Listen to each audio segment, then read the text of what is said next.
planteo es que lo que sucedió este domingo fue un triple golpe al partido. El primer golpe es un golpe de cuartelazo.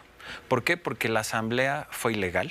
Es decir, violó muchas de las normativas del partido y de las leyes de la República. ¿Por qué fue ilegal? Perdón. Mira, por muchos motivos, pero uno muy claro es que la legislación electoral en México no permite que exista cambios en los partidos, cambios en los estatutos mientras continúa el proceso electoral. ¿Que no ha concluido? Que no ha concluido. Y nada más te digo uno de muchísimas otras violaciones que existieron. ¿Por qué lo hicieron? Pues porque voy a la otra parte, que es la parte ilegítima de la Asamblea. ¿Por qué es ilegítima? Porque la hicieron a toda prisa, sin una convocatoria abierta y genuina para un pequeño grupo, un grupo de incondicionales, para que pudieran aprobar la reelección consecutiva de 3 periodos. Y ahí... Es una traición esto. Sí, claro. A los principios de no reelección, a los principios de la justicia, a los principios de la libertad, en fin, lo que ha proclamado el PRI durante 92 años, 95 años. Así es, Pepe. Es primero una violación a la legalidad, es una ilegitimidad porque no tiene el consenso de la mayoría de los militantes y es una traición al corazón y a la esencia del PRI. El PRI cuando se creó, Pepe, tú lo sabes bien, siendo PNR en 1929 tenía 2 objetivos. El primero era contener, desaparecer la política de los caudillos y pasar a una política de instituciones. Esa idea fue de Calles. Así es, el famoso discurso que da en su último informe de gobierno, en el que dice México tiene que pasar de un país de caudillos a un país de instituciones, y esa es la esencia que crea al PRI, y que lo crea como un partido antirreeleccionista, porque es la prohibición de la reelección lo que permite que no sean las personas las que se eternicen y controlen la política, sino por el contrario sean las instituciones. Decirte que es verdaderamente triste y lamentable cómo figuras que hoy tienen nada que ver en el partido, porque primero quiero ser preciso, Aurelio Nuño ni siquiera está afiliado al PRI, Pepe. Aurelio Nuño, después que en el 2018, porque vi que le preguntaste qué cargos había tenido, él fue el coordinador de la campaña presidencial de José Antonio Meade. Después de que entregaron la presidencia en el 2018, prácticamente salió huyendo de México. Salió con ese cuento de que se fue a estudiar 5 años al extranjero. Abandonó al PRI. ¿Dónde estaban cuando decían que iban a apoyar al PRI, cuando el PRI más lo necesitó? Jamás han hecho una campaña. Son políticos de café, políticos de Polanco, que no conocen el país. Me gustaría que le preguntaras en qué campaña política apoyó, en qué seccional estuvo. Es increíble el cinismo con que algunos personajes de este grupo pretenden regresar como adalides de la democracia. Ya se les olvidó todo lo que hicieron, los actos de corrupción, todo lo que lastimó a nuestro instituto político.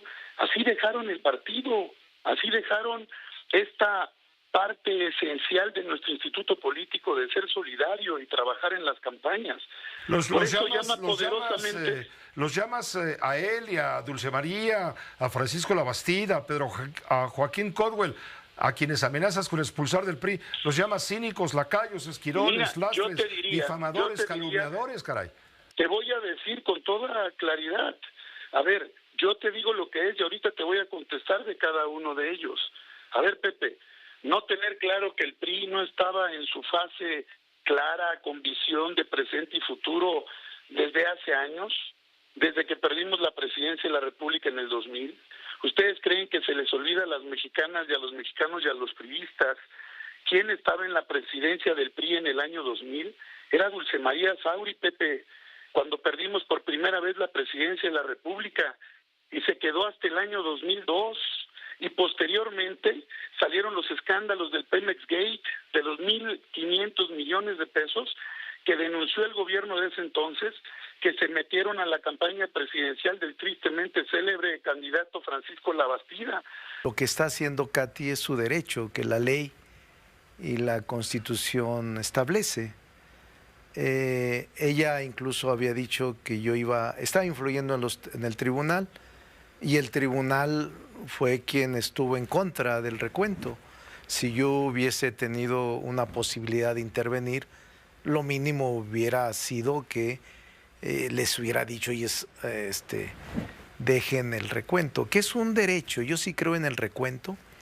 Ya sucedió en varias partes del país y eso no es nada malo, Pepe, pero yo quiero dejarle a mi hija la defensa. Es muy capaz, es muy inteligente y yo no quisiera mezclarme en un asunto que es la alcaldía Cuauhtémoc y que yo quiero mucho a mi hija, de verdad la quiero mucho y creo que ella es suficientemente capaz para darle a conocer a la población lo que está pasando. No necesita ni mi ayuda ni mi apoyo. Te quiero decir una cosa, Pepe, este tipo de expresiones me han perseguido toda la vida. Voy a ajustar 43 años del servicio público. Gobernador, alcalde de la Cuauhtémoc, 3 veces diputado, 3 veces senador. Nunca en la historia, Pepe, de mi vida pública de 43 años me han denunciado. Ni por corrupción, ni por tráfico de influencias, ni por ejercicio indebido de facultades, ni menos por alguna violación a la ley. Nunca, en 43 años, no he estado frente a un ministerio público, frente a un juez o frente a un investigador. Eso sí, me ha perseguido la difamación y la calumnia, que yo sin ser candidato fui prácticamente la piñata de la candidata del PRIAN.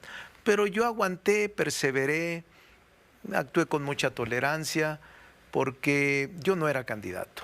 Y yo creo que lo que está haciendo Katy es un derecho elemental. El que se abran los paquetes no me parece a mí malo porque ahí se confirma si se ganó o se perdió. No se van a poder alterar los paquetes, que por cierto están en resguardo de la seguridad y del tribunal. Yo quiero separar los fenómenos políticos dentro del partido en 2 partes, dos grandes conjuntos de circunstancias que debemos verlas con claridad para entender más o menos qué es lo que está pasando. El primer punto es que Alejandro Moreno no es el asesino del PRI, es nada más el sepulturero.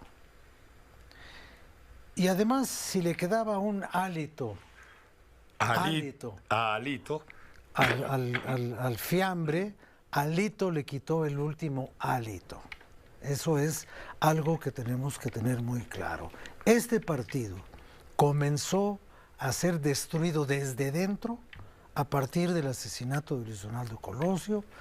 El presidente Ernesto Zedillo se encargó de su demolición y lo dijo en términos muy claros de que sana distancia entre el Poder Ejecutivo y el partido, lo cual es como si el Checo Pérez dice sana distancia entre la carrocería y el motor de mi coche. Pues...